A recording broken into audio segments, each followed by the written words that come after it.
Nouvelle semaine des formations sur Métropole. Madame, Monsieur, bonsoir. Bienvenue, excellente semaine avec nous. À la une de l'actualité, l'ancien président haïtien Michel-Joseph Martelly a été auditionné ce lundi par le juge Jean-Denis Cyprien à la Cour d'appel de Port-au-Prince. Il s'agit de sa deuxième comparution dans le dossier de l'assassinat de Jovenel Moïse, après un premier interrogatoire en octobre 2023. De retour au pays depuis le 15 juillet, il affirme avoir répondu à cette convocation judiciaire.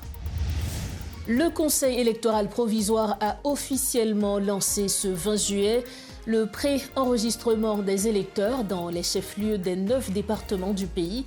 Son président Jacques Desrosiers rappelle que l'inscription au registre électoral est une condition indispensable pour voter et précise que seules les cartes d'identification nationale valides seront acceptées.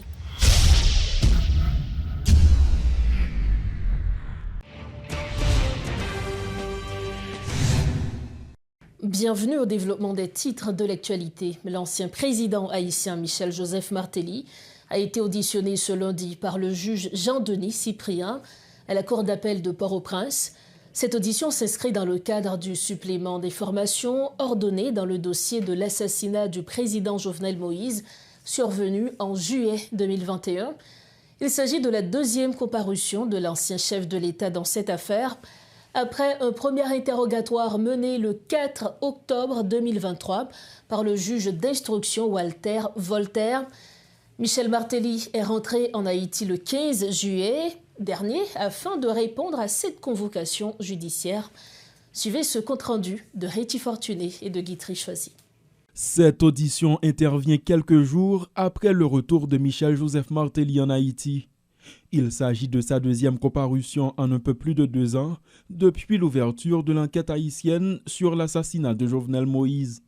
Le 46e président du pays, qui n'a pas répondu aux questions des journalistes, a salué de la tête quelques personnes présentes à son arrivée et à sa sortie du bâtiment.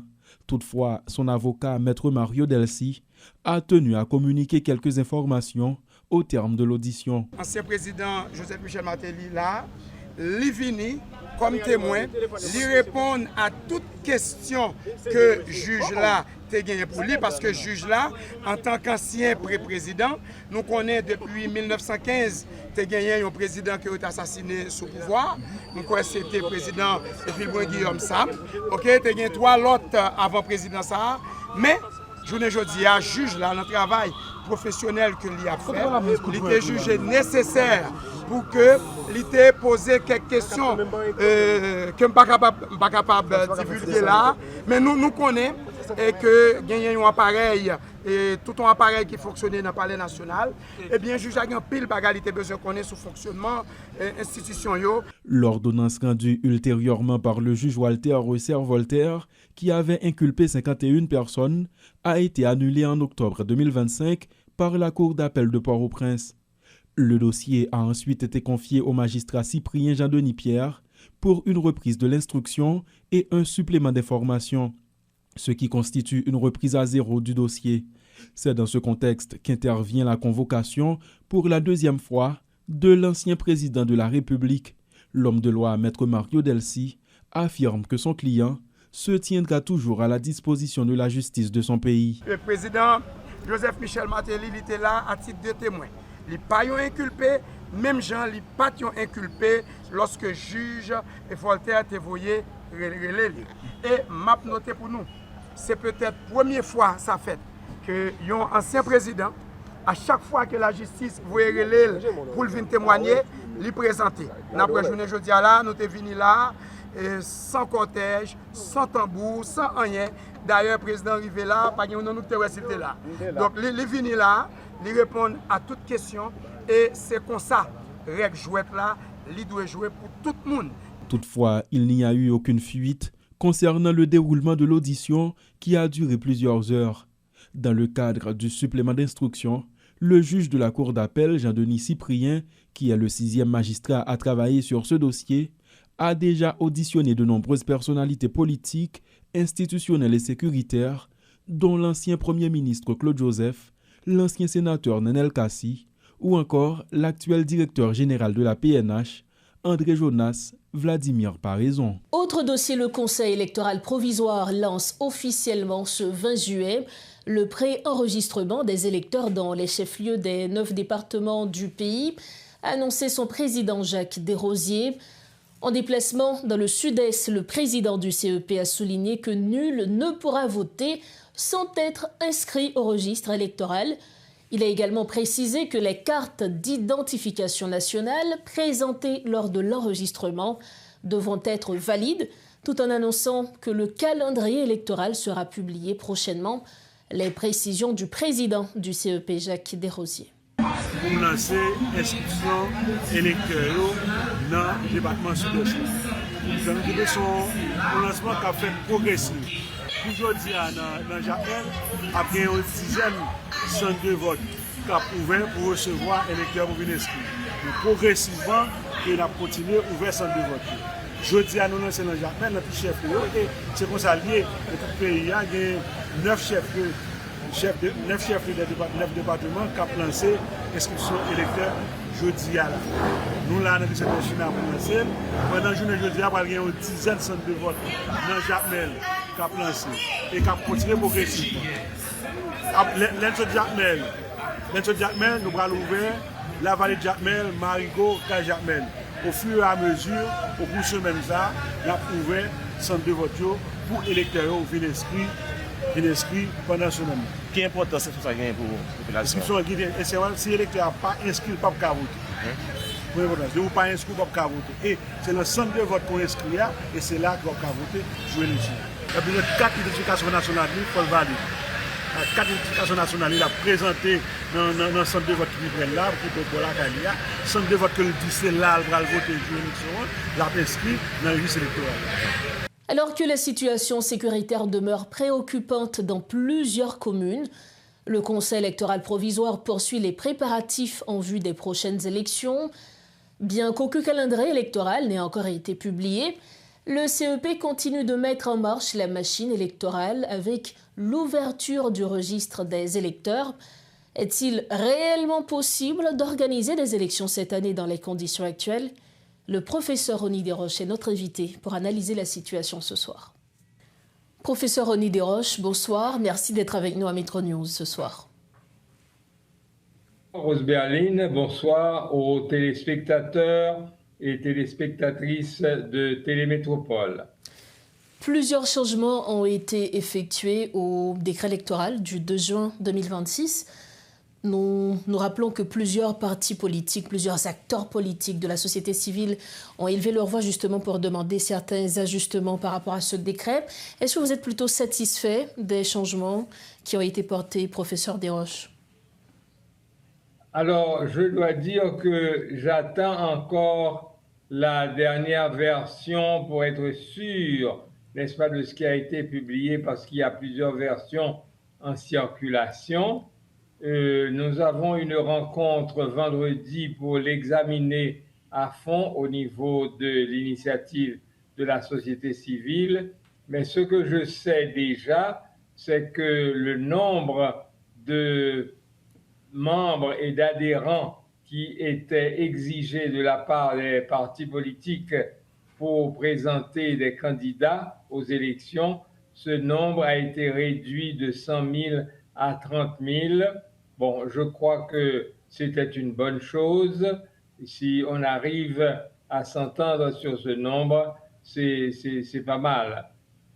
En tout cas, je dois dire que j'attends encore la toute dernière version pour m'assurer, n'est-ce pas, que nous sommes entièrement satisfaits.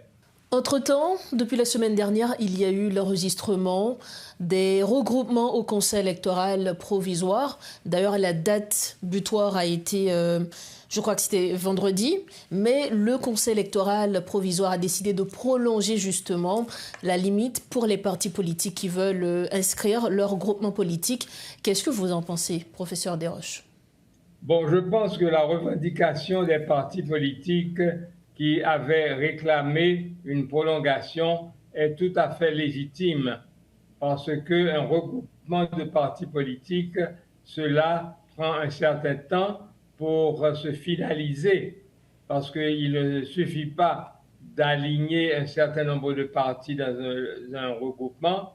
Il faut aussi discuter de questions idéologiques, de questions de programme, de questions d'orientation politique et se mettre d'accord là-dessus. Ça prend un certain temps, surtout quand on veut s'assurer qu'il s'agit de regroupements qui présentent une certaine solidité, de regroupements qui sont appelés à durer. Donc, je crois que c'est une bonne chose et peut-être même que certains risquent encore de demander une nouvelle prolongation s'ils n'arrivent pas à finaliser leur accord.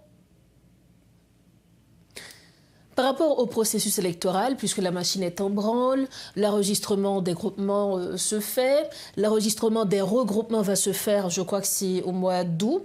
Donc, est-ce que vous avez vraiment l'impression que les élections se tiendront effectivement en cette fin d'année 2026? Personnellement, j'ai beaucoup de doutes à ce sujet.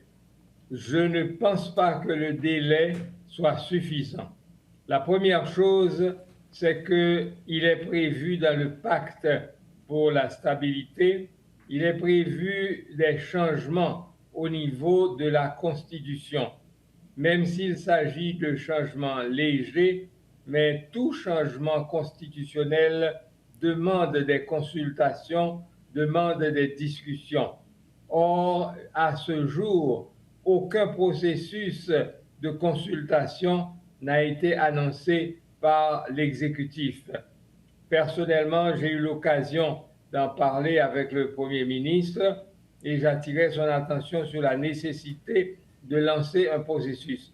Je suis absolument étonné que jusqu'à présent, ceci n'a pas encore été fait, d'autant plus qu'il y a beaucoup de secteurs de la vie politique haïtienne qui contestent la légitimité de ce gouvernement de transition de lancer un processus de changement constitutionnel, même s'il s'agit de légers changements. Donc, ça va prendre un certain temps, il y aura beaucoup de discussions.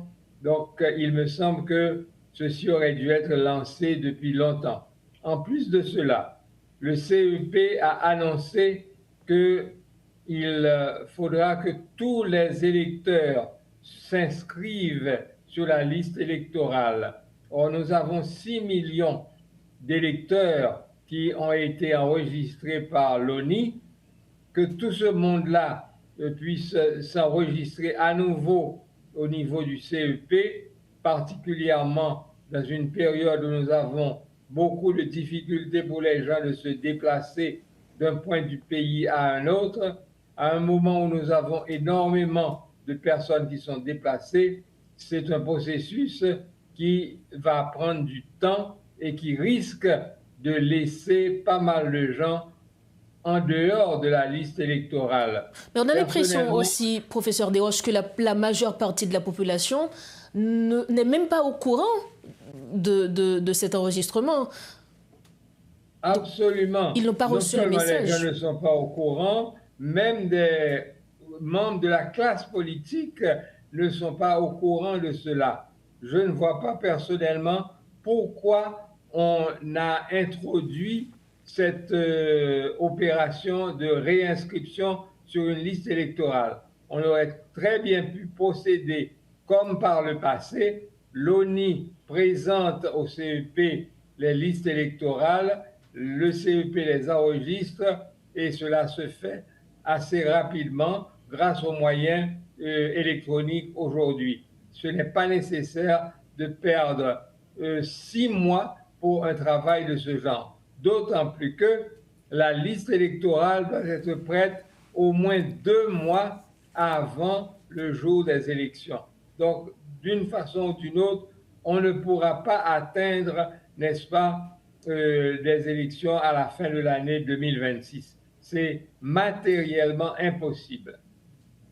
Outre les défis techniques, n'en parlons même pas de la sécurité, parce que jusqu'à présent, il n'y a pas d'action concrète pour le rétablissement de la sécurité. Professeur Ronnie Desroches, merci infiniment pour votre analyse. Merci pour votre temps.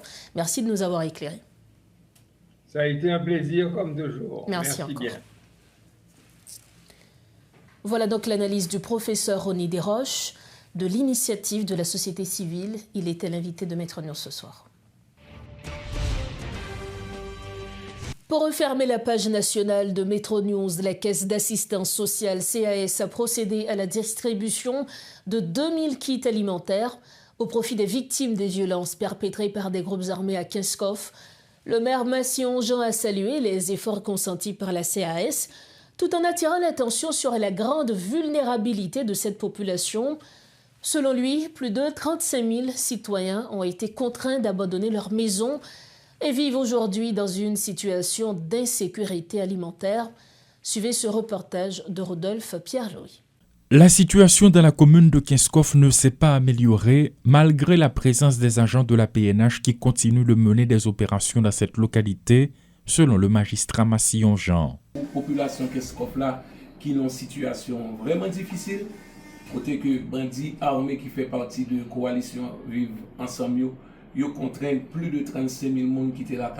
Le gouvernement entend venir en aide aux victimes. La caisse d'assistance sociale a emboîté le pas en ce sens, explique le directeur général Johnny Raphaël. Kinskov c'est Haïti, Kinskov c'est la République dominicaine.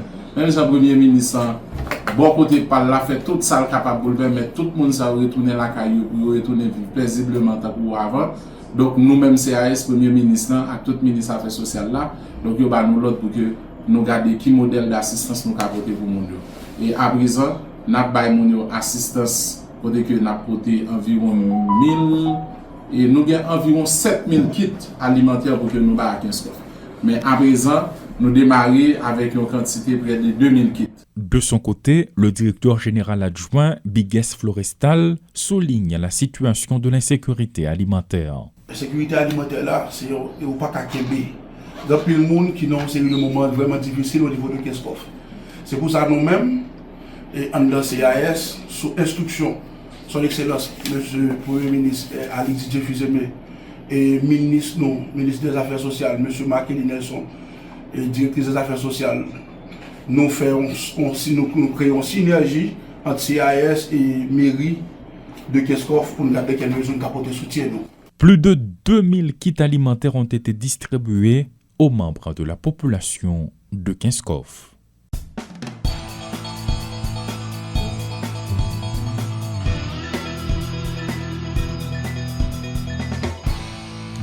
Dans l'actualité internationale, les États-Unis ont annoncé avoir mené des frappes sur l'Iran pour la 9e nuit consécutive lundi. Téhéran ripostant une nouvelle fois par des attaques contre des voisins du Golfe et revendiquant l'attaque de 2 pétroliers dans le détroit d'Ormuz.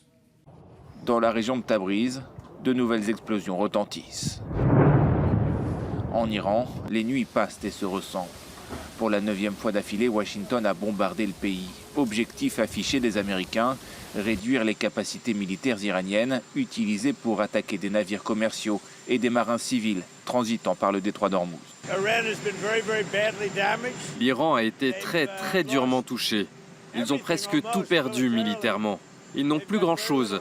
Ils ont quelques missiles, quelques drones et certaines capacités de production, pas beaucoup. Nous contrôlons le détroit d'Ormuz, ils ne contrôlent rien. Mais si Donald Trump fanfaronne, Washington a dû annoncer la mort d'un nouveau soldat américain lors de la destruction contrôlée de munitions non explosées provenant d'un drone iranien abattu dans le nord de l'Irak. Il s'agit du 3e décès américain en 2 jours et du 17e depuis le début de la guerre, le 28 février. L'armée iranienne a de son côté une nouvelle fois ciblé les alliés des États-Unis, le Koweït et Bahreïn. Les gardiens de la révolution disent aussi avoir mené une attaque surprise sur la base militaire d'Al-Tanf en Syrie. Une logique d'escalade annoncée par le guide suprême iranien. Dans une déclaration lue à la télévision, il a menacé d'infliger aux États-Unis des leçons inoubliables. L'Organisation iranienne de l'énergie atomique a par ailleurs accusé les États-Unis d'avoir frappé la centrale nucléaire en construction de Dakhovine, dans le sud-ouest du pays. Guerre en Ukraine, Kiev lance 400 drones sur Moscou. La Russie intensifie de son côté ses offensives. La dernière attaque de l'Ukraine intervient après un week-end d'escalade entre les deux camps. Ces derniers jours, la Russie a visé Kiev avec des missiles balistiques, tandis que l'Ukraine a frappé des dépôts près de Moscou. L'armée ukrainienne a lancé plus de 400 drones en direction de Moscou dans la nuit de dimanche à lundi. touchant notamment un dépôt de pétrole et un centre logistique.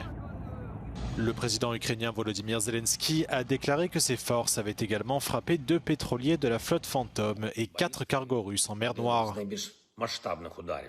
Les autorités russes affirment que la plupart des drones ont été abattus loin de la capitale et que 85 avaient été interceptés près de Moscou. Cette attaque éclair a fait 10 blessés selon les responsables régionaux, qui font également état de plusieurs immeubles d'habitation et des infrastructures civiles endommagées. Ces attaques font suite à un week-end marqué par une escalade des échanges entre les deux camps.